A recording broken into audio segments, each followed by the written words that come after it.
ahora viene y pregunta: si ustedes están muertos a la ley, ¿por qué, como si vivieseis en el mundo, os sometéis a preceptos?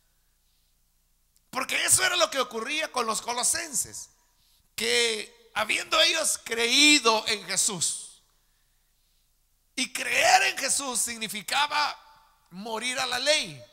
Entonces, si han muerto a la ley, ¿por qué ustedes se sujetan, se someten a preceptos como si todavía estuviesen viviendo en el mundo? Fíjense que la clave, hermanos, para agradar a Dios y para cumplir la voluntad de Él, en realidad es que nosotros muramos al pecado, muramos al mundo. Porque si vivimos en el mundo, entonces ahí sí nosotros tendríamos que someternos a los preceptos de la ley. Por eso es que en otra de sus epístolas, Pablo dice que la ley es buena, dice él. Es quizá la única vez que él escribe diciendo que la ley es buena, pero luego él aclara por qué dice que es buena. Dice: la ley es buena, pero si se usa legítimamente, dice, sabiendo que la ley ha sido dada para los asesinos, para los ladrones, para los idólatras, para los hechiceros. Allí sí la ley es buena porque se le está entregando a personas que viven de acuerdo al mundo, y precisamente porque viven de acuerdo al mundo necesitan someterse a preceptos. Pero el cristiano que ha nacido de nuevo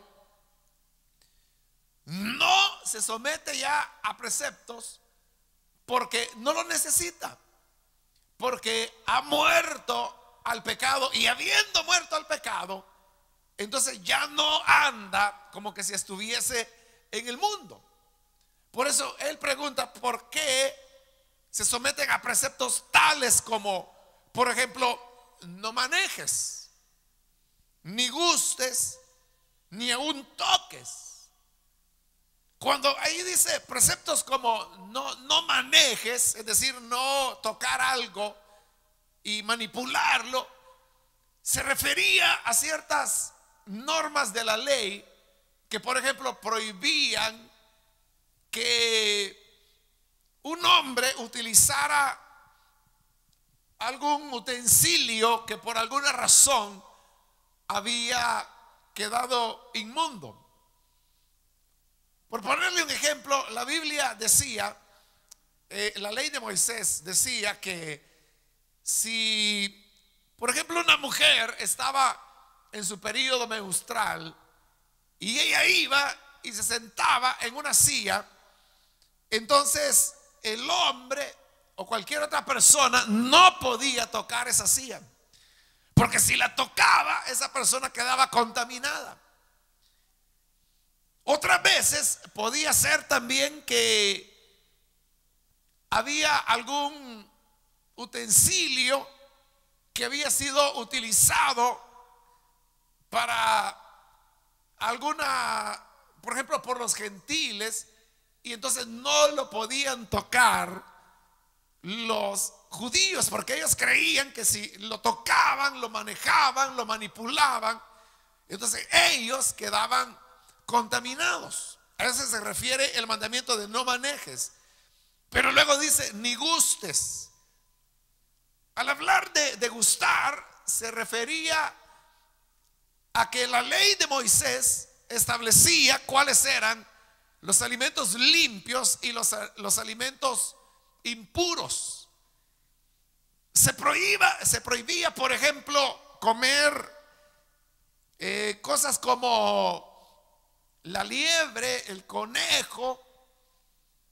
Había ciertos mariscos que para el judío son inmundos, como por ejemplo las ostras, los camarones, por ejemplo, las langostas. todos esos son animales inmundos, el cerdo. Bueno, y habría otros animales que también nosotros no los comemos, como por ejemplo los ratones o los murciélagos, ¿no? Que también la ley dice que eran inmundos. Le estaba mencionando solamente ciertos alimentos que nosotros sí comemos. Los caracoles, calamares, todos esos eran inmundos de acuerdo a la ley. Entonces la idea era que si un judío gustaba, o sea, ni siquiera estamos hablando de comerlo, sino que a alguien le daba curiosidad de probar, por ejemplo, qué sabor tendrá el conejo. Y entonces venía y tan solo ponía el dedo en el conejo solo por probarlo, por gustarlo. Entonces, la ley decía que eso no se podía hacer, porque quien hacía eso se contaminaba por haber gustado un alimento que fuera inmundo. Pero luego dice que había otros mandamientos, como por ejemplo, ni aun toques, porque había también mandamientos de la ley que decían que habían ciertas cosas que no se podían tocar. Y por ejemplo, una de ellas era cuando había, por ejemplo, una persona que moría. Cuando alguien moría, alguien tenía que tomar el cuerpo, alguien tenía que envolverlo, alguien tenía que irlo a enterrar. Pero esas personas que tocaban el cuerpo, el cadáver, quedaban contaminadas. Y entonces tenían que seguir un proceso de purificación. Por eso es que los judíos, la costumbre de ellos era que cuando una persona moría, le iban a enterrar lo más pronto posible. Normalmente, bueno, normalmente no, sino que siempre era el mismo día que la persona moría. Si una persona moría, por ejemplo, a las 9 de la mañana, era cosa de apresurarse, hacer, armar el funeral, dónde lo vamos a llevar. Y 1 o 2 horas después ya la persona estaba sepultada. Porque de acuerdo a la ley los cadáveres eran inmundos. Eso de tener a un muerto como lo hacemos nosotros, velándolo y que pasó un día u otro día, porque quizás la familia vive lejos, y mire, prepárenlo para 4 días, porque vamos a esperar que venga el hijo, la sobrina y la hija de la abuelita, de la tía, de la hermana de la difunta. Pero eso para los judíos era totalmente inconcebible, sino que lo que trataban era que rápido la persona fuera sepultada. Ahora, había ocasiones cuando las cosas ocurrían accidentalmente, porque no solo contaminaban los cadáveres de hombres o de seres humanos, sino que también contaminaban los cadáveres de animales. Entonces imagine que alguien iba por el camino y había un hueso de un animal que habían matado, y la persona lo pateaba o lo golpeaba, quedaba contaminada. O si alguien, por ejemplo, recogiendo leña, de repente sucedía que entre la leña había, digamos, un ratón muerto y lo tocaba, la persona quedaba contaminada y tenía que seguir un procedimiento de purificación.